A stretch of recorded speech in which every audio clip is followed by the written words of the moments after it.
the FBI's most unwanted.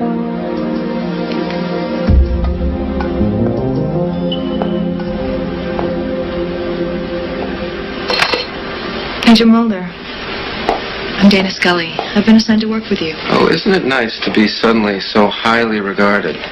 So who did you take off to get stuck with this detail, Scully? Actually, I'm looking forward to working with you. I've heard a lot about you. Oh, really? I was under the impression that you were sent to spy on me.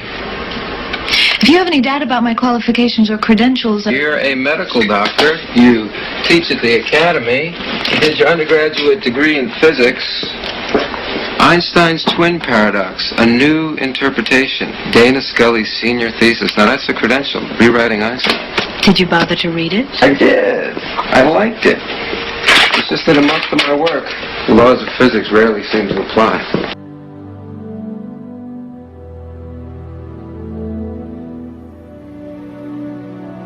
This was David and Jillian's last scene together. We shot it on the last day of the picture. And as they come together to kiss, you'll see the camera will pull out the door. That was the last shot of David and Jillian together. And we wrapped, and David and Jillian stood in that room together alone and held each other for a good 5 minutes. They didn't talk, they didn't move, they just held each other. Little tears running down their faces. It was a very touching moment, one I'll never forget. Nothing will be fair but possibilities.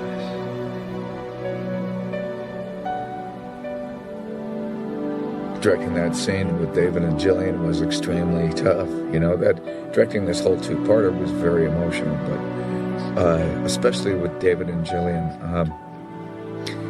Through 9 years, you have your ups and downs, especially when David and Jillian were in so much of each hour. We did, I think, 201 hours, and they were in so much of every scene. And to work together that many days for 9 years, the relationships, they have swings. David and Jillian always got along, but it was not easy. You know, it wasn't easy. I can say this, they never became what some people might refer to as prima donnas. They were always prepared, never made you wait, always eager and enthusiastic about the work. And they, you know, hey, it was like a marriage, you know, and any of you out there, marriage is work. You have to work at it. And David and Jillian had to work at their relationship. And when you direct them in a scene like that last scene in the motel room, where basically they're fugitives from justice, and you can just see it in their faces how much they truly did love each other. And that wasn't just Dana and Fox, that was David and Jillian. They truly loved each other. I never saw anything like it. I've been in this business all my life, literally. And I think that David and Jillian's relationship, Scully and Mulder, one of the greatest male-female relationships in TV history.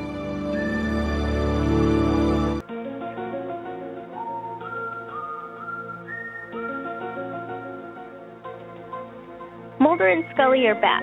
You are listening to XFiles Addicts exclusively on Southgate Media Network. Join Christy and Dianne for the latest news, interviews, and breakdown of each new episode from the fans' point of view of Season 10 of The X-Files. X-Files Addicts, bringing you a new perspective on a government conspiracy to hide the truth.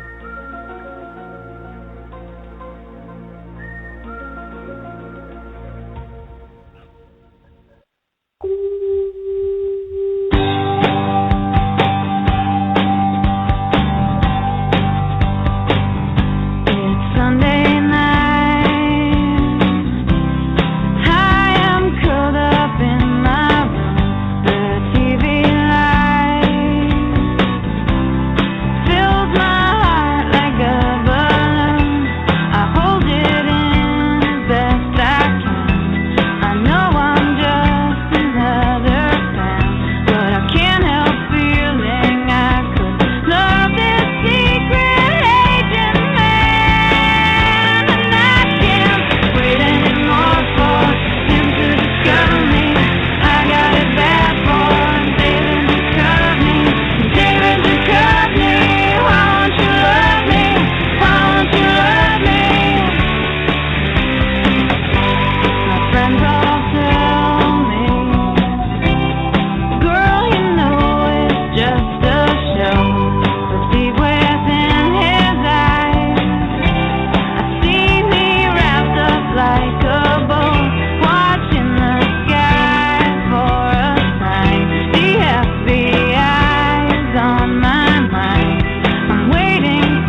everyone. It's January 21st, 2016. My name is Christy, and I'm here with my co-host, Dianne. Hey. Hi.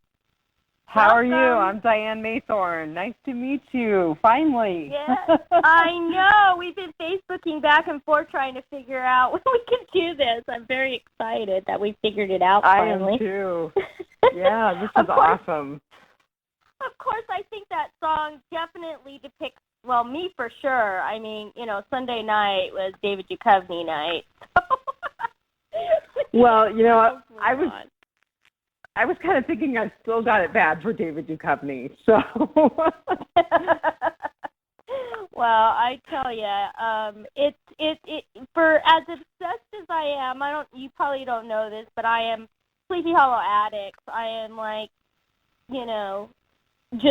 I love that show, and I always say, hey, totally reminds me of the X-Files, and then, yay, they brought my X-Files back, so now my two favorite shows are back on air. Well, now you've convinced me that I'm going to have to look at Sleepy Hollow. I haven't watched it, but I'm thinking with that review I'm going to need to. Well, you know me, my background is The Walking Dead, so.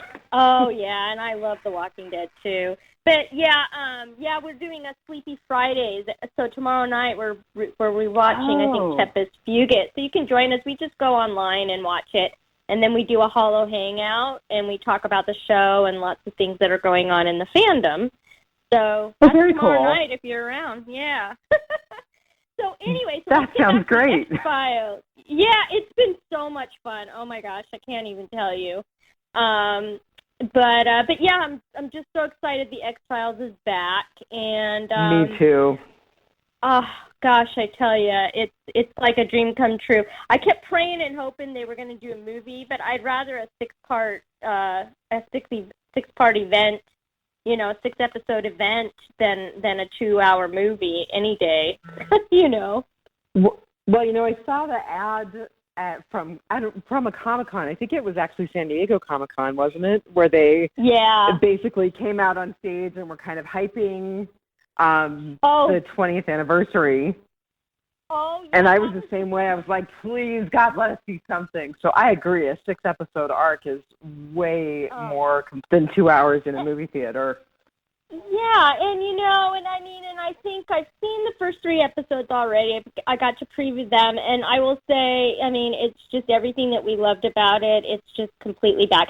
And I think the main reason that it's been so successful is because Chris Carter, he's been the showrunner from day one. It's his story. It's his genius, basically. That's I think that's one of the reasons that it has such longevity. So. I just watched.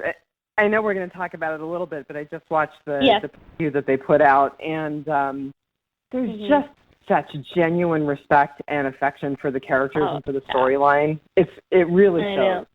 So I think that's going to make it really special. What I find really interesting is, listen, they did a show for 9 seasons. That can grain on anybody, with the type of filming schedule that they had. And I understand, of course, I honestly, this probably makes me a really bad X-Filer, but I didn't watch season 9. I only watched the series finale because, David was in it. Thank you so much for confessing. That makes me feel better because I didn't either. So I'll be experiencing season 9 for the first time, along with you.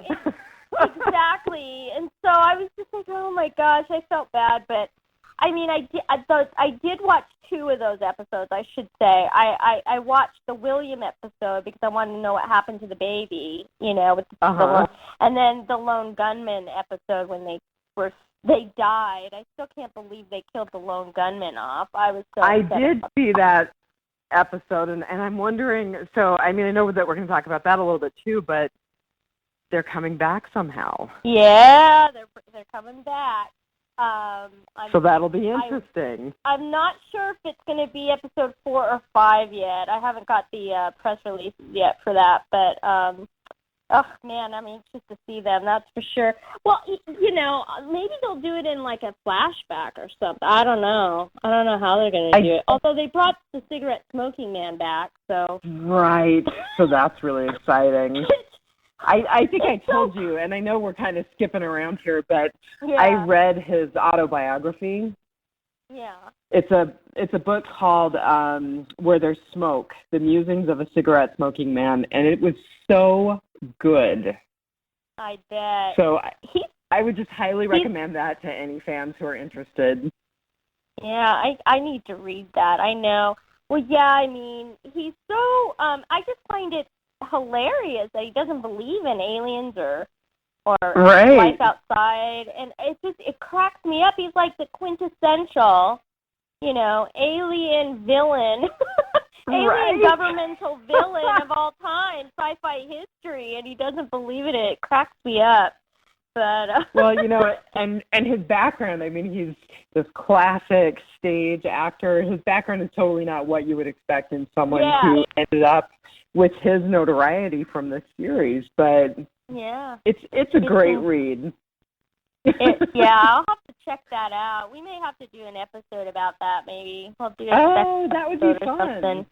Yeah, I think that would be fun. Like, the in-depth look at the cigarette smoking man. That's a great idea. Yeah. So we've got all kinds of things we can do. So you've seen 1 through 3. I'm intensely envious. It sounds like you're going to talk to us. Sounds like you're going to try to talk to us a little bit about those without spoilers. Yes, I'm going to try and give a little bit of teasers. I don't want to ruin it for anybody. But first, I just wanted to say there's I found this online and I wanted to just spread the word. There's an app store. There's an FBI badge. You can create your own FBI badge, and it's got a cam filter for the XFiles. So you can just go to the App Store and download it. I just I may have to do that. I was just thinking I'm completely doing that and putting it on our Facebook page. Yeah. So. Oh, yes. That's what we should do that. We should have our thingy on there. That would be cool. Yeah, absolutely. The other thing is I got a press release this afternoon that they're doing this tomorrow. I think this will be posted before then, hopefully.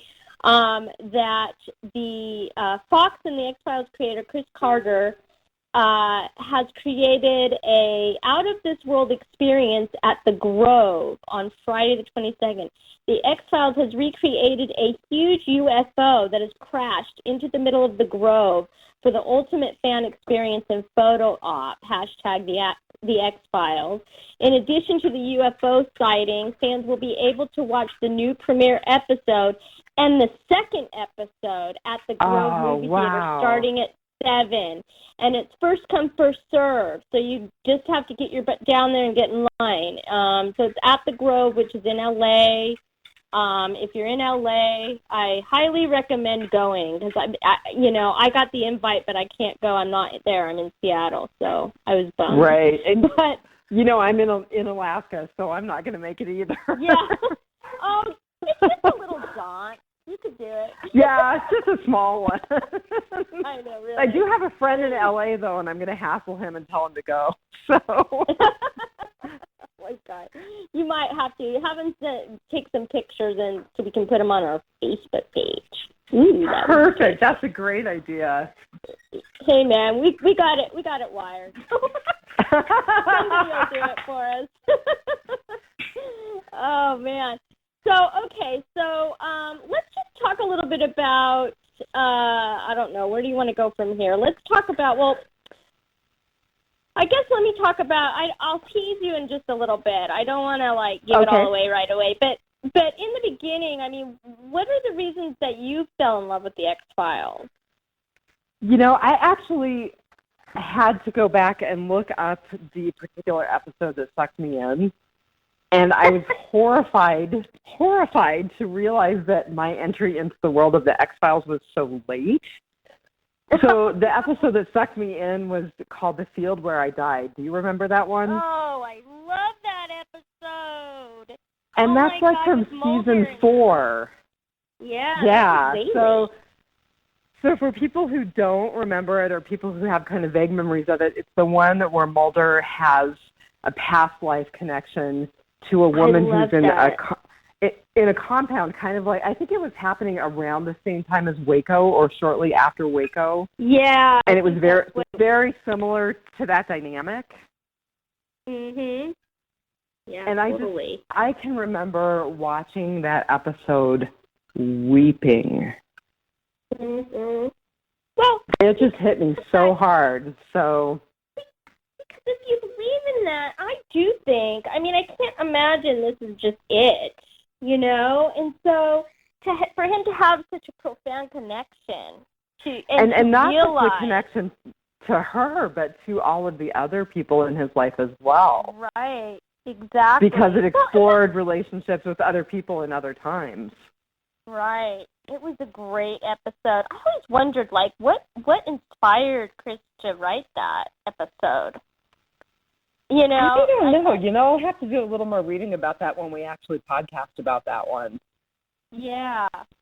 So. But yeah, that me, was the one that hooked me. And what about, I mean, is it there's that one that reeled you in, and is it that do you like the standalone monster episodes more than you do the mythology, or are you equal to it? I would have to say pretty equal. I love the whole world. I love the interplay between all of the characters that we see repeatedly, but the one-offs are really fun. You know, like I'm thinking about the one-off with the brothers who were monsters and who were hiding their sister that they were having babies with. Remember that one? Oh, you know what? It's called Home. That is the only. Yes. I saw that. That is the only episode that I've only watched once because it scared me and creeped me out so much. I had nightmares after that episode. It was so disturbing, but I love both worlds with the characters. And then underneath the bed, and like I've been thinking about it, and I only saw it the one time, and that was enough. That was the only episode that I've only seen once is Home, because it just was so disturbing. Well, you're going to have to watch it at least one more time now. Oh, I know. I don't know. I'm going to have to like sleep with the lights on or something.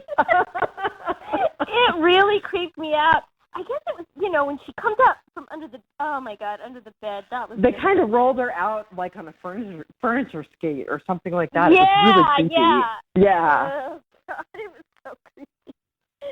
But I mean, for me, that's one of the quintessential one-off episodes. So I love them all. But sorry, go ahead. I don't want to talk over you. No, go ahead. Well, for me, this is my story. So I will confess, I hadn't watched the X-Files in the first season. I hadn't seen it. And somebody at work was like, I can't believe you're not watching the X-Files. And I said, what are you talking about? I said, I don't get what it is, you know. And he's like, my friend, he's like, hey, listen, I've got the first season on VHS tape. That just tells you how old. And he's like, come over and you're going to watch it. Of course, you know, the minute I saw the pilot, you know, I was hooked. I mean, aliens, David Duchovny, you know, UFOs, government conspiracy. I mean, it had everything that I absolutely love, and I was hooked at that point. And so then I was just deeply into it after that. Excellent. That was it for me, yeah. And I love how they crafted it.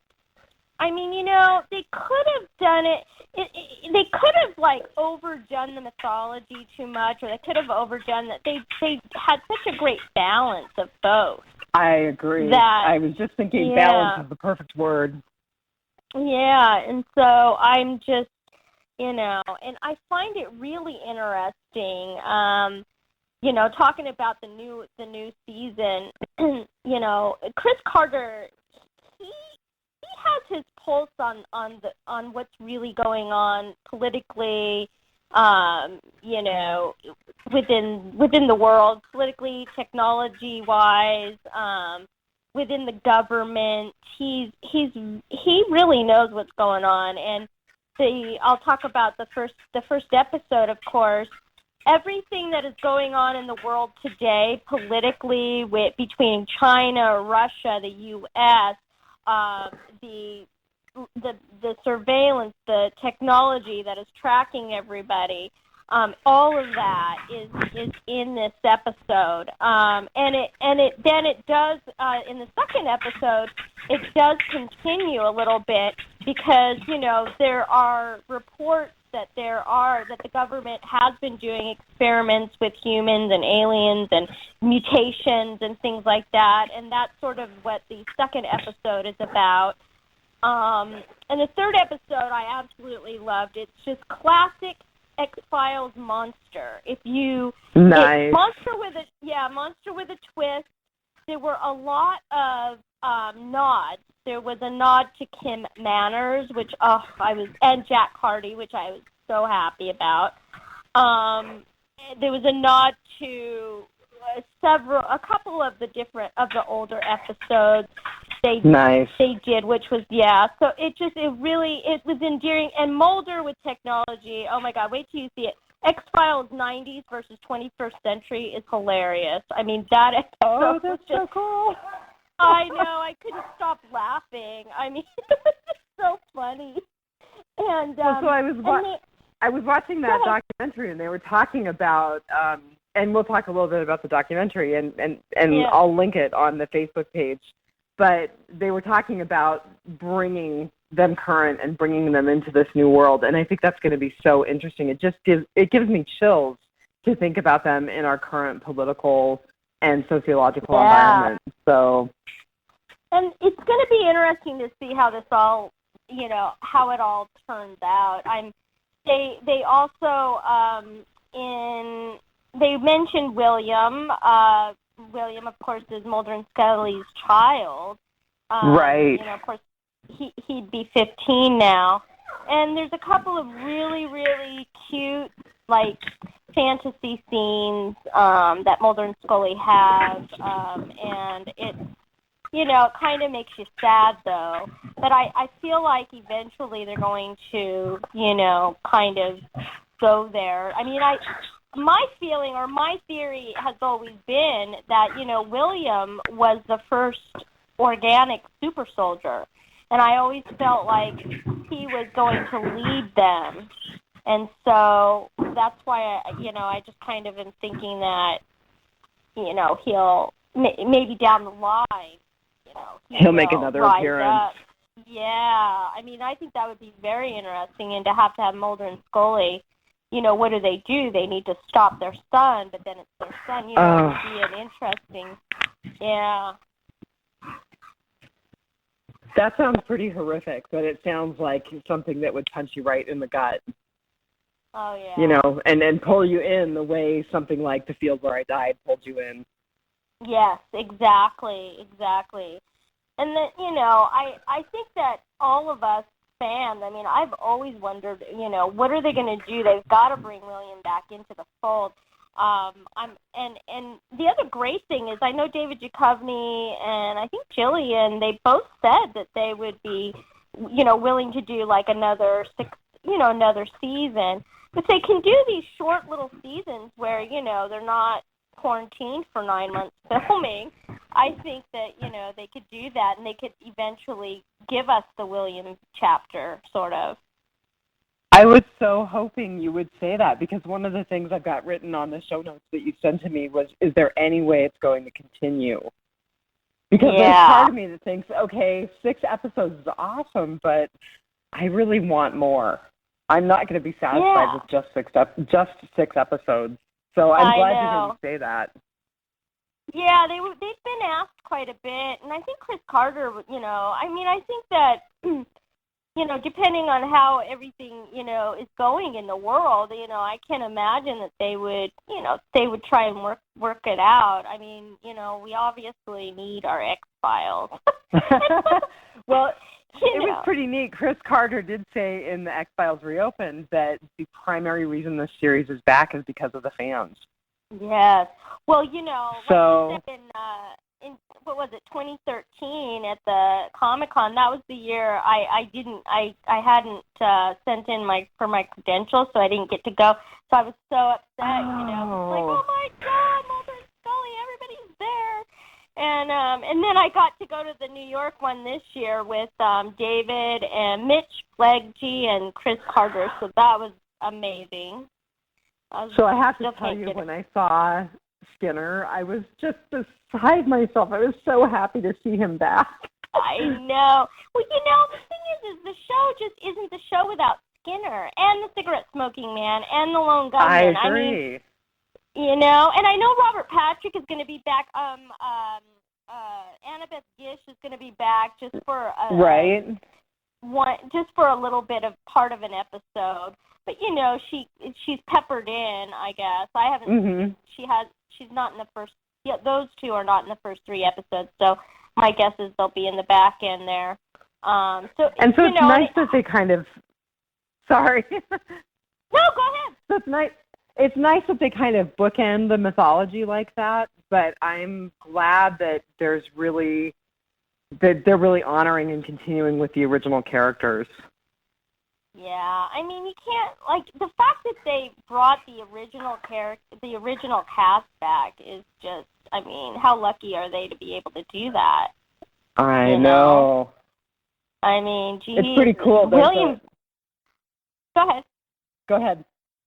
No, you. There's just a part, again, in the X-Files Reopened where Gillian Anderson talks about, like, learning to physiologically re-inhabit Scully's body again. And it was really neat just to kind of hear how everyone had fallen back into their roles. Yeah, and, you know, like Mulder, like David, he's like, yeah, you know, after about a day or so, I felt moldery. Right. Like, yeah. You know, and, and I'm loving the what's his name? Oh, my gosh, I can't think. Joel McHale. Joel McHale. He's sort of an amalgam of, like, you know, Alex Jones, which I know Chris Carter watches InfoWars, which everybody needs to be watching that. Anyway, if you're not, Infowars.com, I'm plugging it. But, you know, he's got a very interesting role. I mean, you know, to kind of track down Mulder and Scully. And, you know, he's got the same, you know, what is it? He's got the same ideas as Mulder, pretty much. And right. It sounds like he's kind of politically opposed to him, but they have the same mythology, kind of, to use your word. Yeah. So that should be a very interesting conflict. We're already set up to have an interesting conflict between the two of those. Yeah, I'm anxious to see how that all you know, unfolds. And you know, there's somebody on Twitter. I just wanted to mention this. Somebody on Twitter actually wrote it down here. Wait a minute, where is it? At Raging Mango, Maggie. She said that a wild Jack Black appears in this episode of the X-Files, Season 3, Episode... Oh, no, not... Oh, yeah, that's right, Season 3, Episode 3. I thought she was talking about in the new season. Okay. Tyler Labine is in episode number 3 of this season, and he looks a little bit like Jack Black, so that's why I was like, okay, that's not Jack. Oh, how funny. That's Tyler Levine. So yes, Jack Black was in episode 3 of season 3 of the X-Files. I remember that. I don't remember the episode. I have to be honest. It would be fun to look at it. I know. I'll have to look it up again. But gosh, we're already out of time. Well, what do you want to say about the X-Files coming back? And because we're going to come back every week and do we'll dissect each episode for everybody, you know, and chat. It'll be about an hour-long show next time. I just have to echo what you're saying, is that it's a dream come true. I'm very excited about it. I was really excited when you were looking for a co-host, and I wasn't sure that I could take it on, but I looked at my husband and I said, I have to do this. So it's going to be so much fun, and it does feel like going home. Being with his characters, it feels like going home.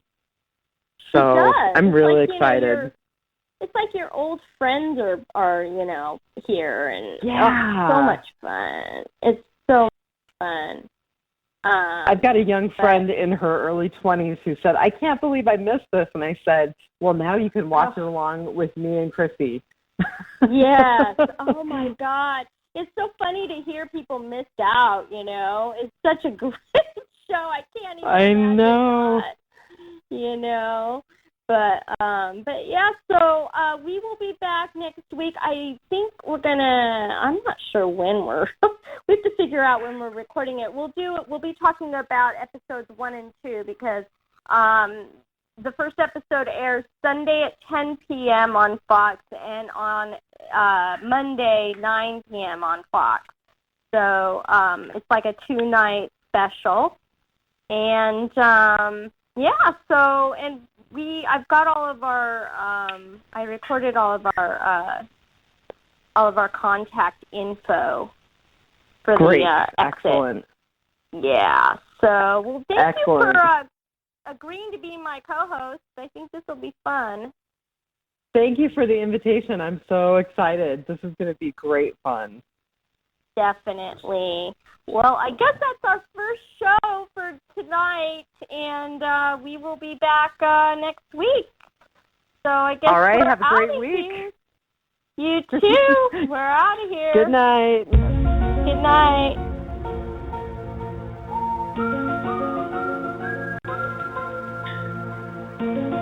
Thank you for tuning in to XFiles Addicts podcast. Be sure to follow us on Twitter at XFiles Addicts, Southgate Media Network at SMG Pod, and be sure to like our XFiles Addicts Facebook page. For questions or comments, email us at xfilesaddicts@gmail.com, and maybe we'll read yours on air during the next broadcast. XFiles Addicts, inviting you to believe the truth is out there.